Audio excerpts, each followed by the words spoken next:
शायद तुम्हें फैमिली की अहमियत पता लग गई होगी। आज तुम इन लोगों से मुंह मोड़ रही हो, कहीं ऐसा ना हो कि कल वक्त आने पर तुम्हें इनकी जरूरत पड़े और तुम इनसे मुंह खोलकर मदद भी न मांग सको। कमाल है यार, क्या आदमी हूं। अभी आशिका को फैमिली की अहमियत समझा कर आ रहा हूं और यहां मैं खुद अपनी फैमिली को छोड़कर जा रहा हूं, सारे रिश्ते तोड़कर जा रहा हूं।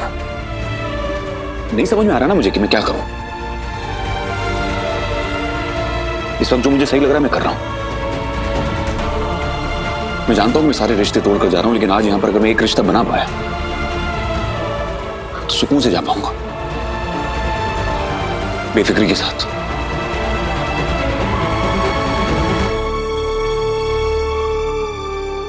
रजत,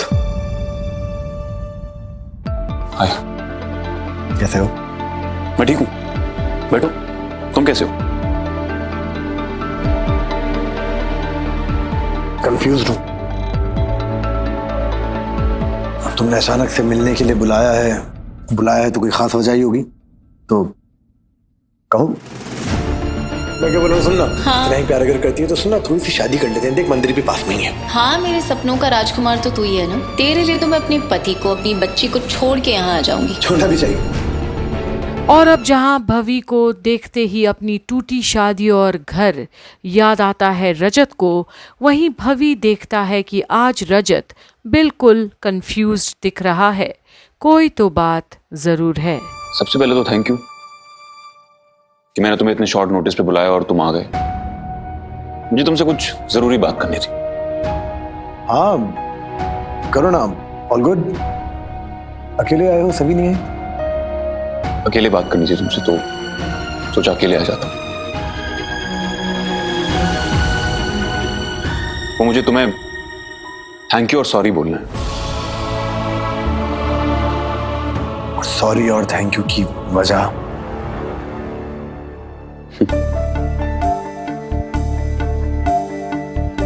कल मैंने तुम्हारे साथ सही बिहेव नहीं किया, बदतमीजी की, मिसबिहेव किया तुम्हारे साथ, बदसलूकी की। उसके लिए आई एम सो सॉरी। हाँ, वो तो है। खैर, रात गई, बात गई, जाने दो। और वो थैंक यू क्यों बोलना है तुम्हें?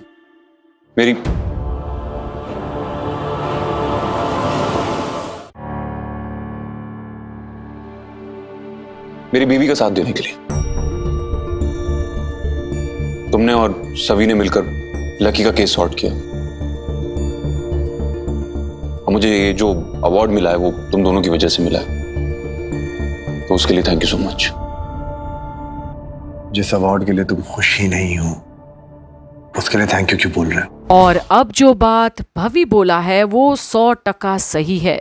वाकई में ये एक ऐसा अवार्ड बन गया जिसे रजत को खुशी तो बिल्कुल भी नहीं मिली, क्योंकि शक का बीज बोया हुआ है उसके मन में। और बाय द वे, इनाम में मिली गाड़ी का तो कबाड़ा हो चुका है। तुम्हें कैसे पता चला?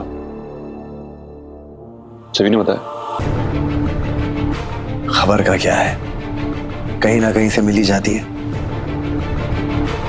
हाँ, लेकिन उस गाड़ी की टूटी हुई हालत देखकर ये जरूर समझ में आया किसने बढ़िया दुश्मनी निकाली है गाड़ी के साथ। हाँ, बाद में सभी ने कंफर्म किया। खैर, गलत तो क्या ही किया, अपने बेस्ट फ्रेंड को ही तो बताया।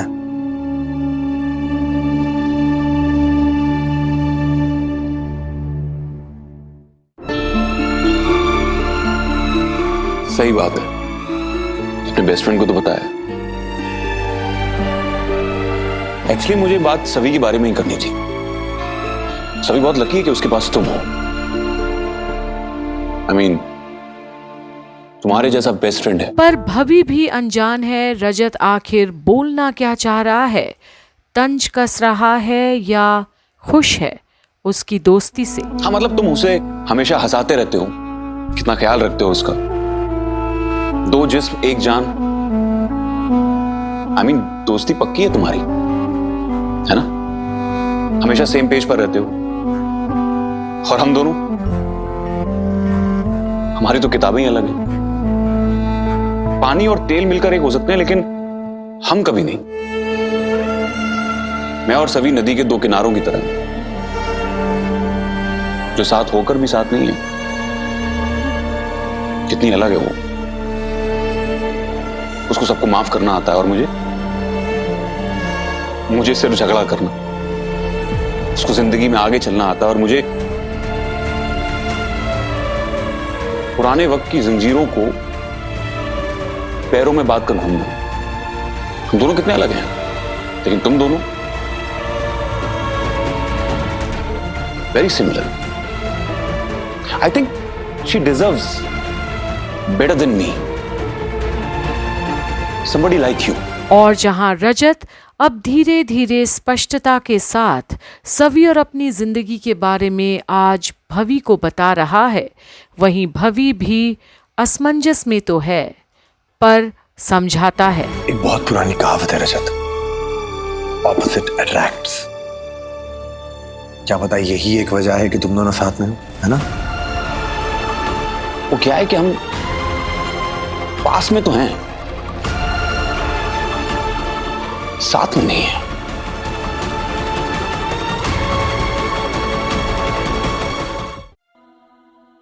लेकिन कोई बात नहीं, अब तो मैं वैसे भी दूर जा रहा हूं, तो ठीक है। ये जो हम थोड़ा बहुत पास में भी थे वो भी अब नहीं रहेंगे। क्या मतलब है तुम्हारा? सिंगापुर जा रहा हूं मैं। तुम सिंगापुर जा रहे हो? बताया नहीं उसने? ऐसी सिचुएशन में नॉर्मली मैं कॉन्ग्रेचुलेट कहता हूं, लेकिन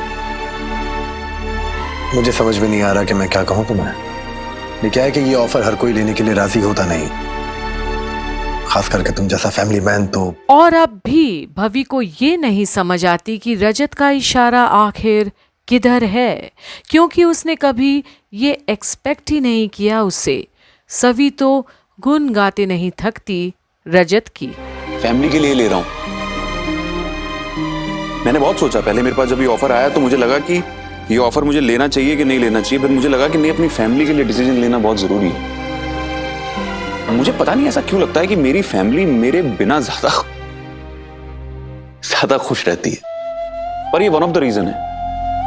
एक्चुअली मुझे अपने बिजनेस को भी आगे बढ़ाना है, तो मैं तुमसे मिलना चाहता था भाभी। वो क्या है कि सवी बहुत अच्छी लड़की है, दुनिया की हर खुशी डिजर्व करती है। उसकी जिंदगी में उसे वो सब कुछ मिलना चाहिए जो उसने शायद कभी सोचा। तुम समझ रहे हो ना मैं क्या कहने की कोशिश कर रहा हूं? तो मेरे जाने के बाद प्लीज तुम उसका ख्याल रखना।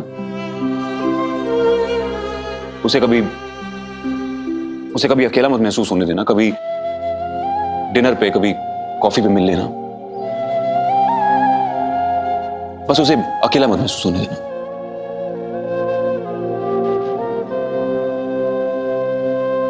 प्लीज मुझसे वादा करो कि तुम कभी भी सभी को अकेला महसूस नहीं होने दोगे। तुम्हारी बातें ना पिकासो की पेंटिंग की तरह हैं, समझ में नहीं आ रही। खैर, जैसा आपने कहा, आपकी अमानत का मैं अच्छे से ख्याल रखूंगा। आप बेफिक्र होकर सिंगापुर जाओ।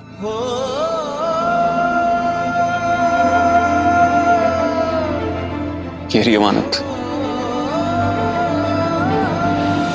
तुम्हारी अमानत है।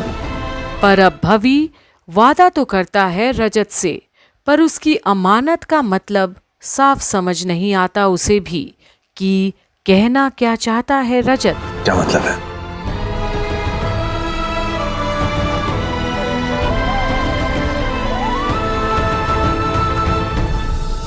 और अब भवी के सवाल का क्या जवाब देगा, ये भी हम आप तक पहुंचाएंगे। तब तक के लिए बने रहिए कंप्लीट बॉलीवुड की हर एक अपडेट के लिए हमारे साथ, जहां आप देख रहे हैं हूं मैं किसी के प्यार में की सारी updates. Keep watching complete Bollywood. और अगर आपने अभी तक सब्सक्राइब नहीं किया है तो प्लीज़ सब्सक्राइब ज़रूर कीजिए कंप्लीट बॉलीवुड को, और हमारे वीडियोस को लाइक और कमेंट करना ना भूलिएगा। ये सब करने का तूने सोचा भी कैसे? तू तो अपनी मनमानी करने पे उतरा है। पहले तो आपने अचानक से सिंगापुर जाने का प्लान बना लिया, उसके बाद अब आप कह रहे हो कि आपको ऑफिस जाना है। आपको पता है ना कि मैं इस वक्त बहुत स्ट्रेस में, बहुत सारा काम बाकी। जाने दे श्री। बड़ा सो सॉरी तुम्हारी फाइल, तुम्हारे पेपर्स। मैं उठा। अब आप ऑफिस जाना बहुत जरूरी है, कुछ इंपॉर्टेंट डॉक्यूमेंट्स पे साइन करना है।